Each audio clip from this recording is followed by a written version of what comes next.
Shh. I'm going to the gym. I go to the gym every day. My wife knows I go to the gym. But she doesn't know the whole story. Gotta keep it a secret.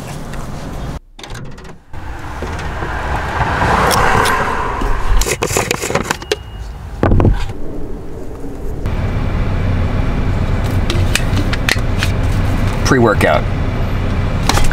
My wife hates pre-workout. She thinks it's a drug.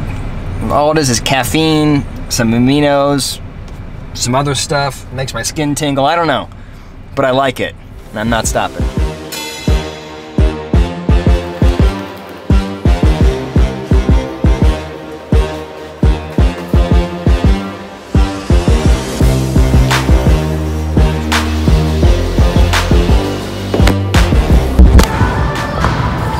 I mean, come on.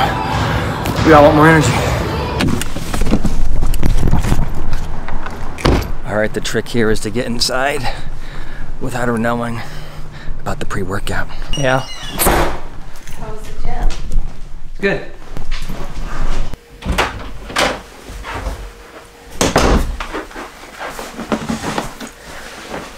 So just to be clear, Allison doesn't hate pre-workout just because it's unhealthy. She hates pre-workout when I take it because she hates the way I become. It's an issue with my behavior and not my health. She thinks I get too intense. Here, I think we can talk to her. Let's see. This is good vlogging right here, right? Al, are you available?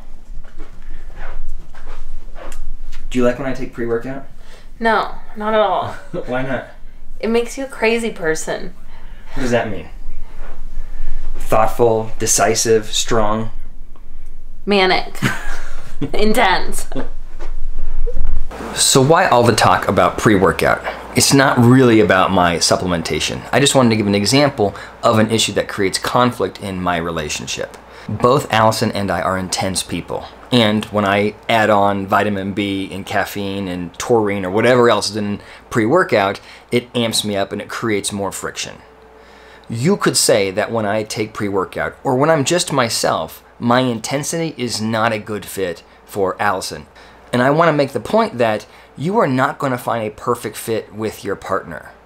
I've been thinking a lot about the concept of a soulmate. And I feel like we have that term out in popular culture. We talk about it all the time, like it's this magical connection you're going to have with somebody. If you find the right person, you're going to fit together like a puzzle piece, and you just sort of naturally are going to grow together. I don't like the term soulmate because it implies that if you find the right person, you don't have to work to make the relationship successful.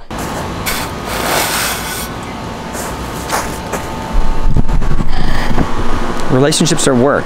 We should expect them to be hard. So I think too often mental health professionals say, just work on yourself or work on your relationship. We don't always do a good job of telling you exactly how to work on yourself or how to work on your relationship. So I'll give you 3 strategies.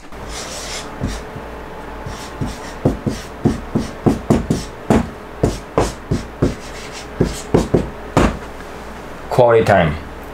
You should be spending quality time with your partner. That could look like a date night, that could look like coffee in the morning, it could look like time before you go to bed at night, but time that you're actually spending talking with your partner. Psychologists suggest you do about 20 minutes a day of quality time. That is not you watching TV together or you having dinner with the kids together, right? Quality time should be just you and your partner, not being interfered with by other people or other distractions. Quality time.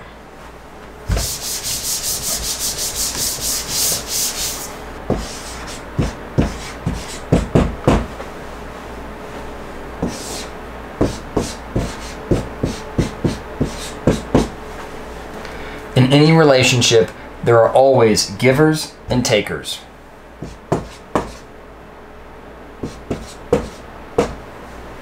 In your relationship, you need to be the giver.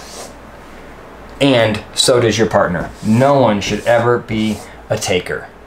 A lot of times when I used to do couples counseling, couples would come in and each person would say, I'm doing this in the relationship, so they should do that, right? There's a sort of, we're like accountants in our relationships, trying to make sure that the ledger is equal on both sides, right? And it shouldn't be. You should be trying to do more in your relationship than your partner does, and vice versa. You don't want to get yourself in the mindset of doing this versus that. You don't want to be a tit-for-tat relationship. Give more. I forget that.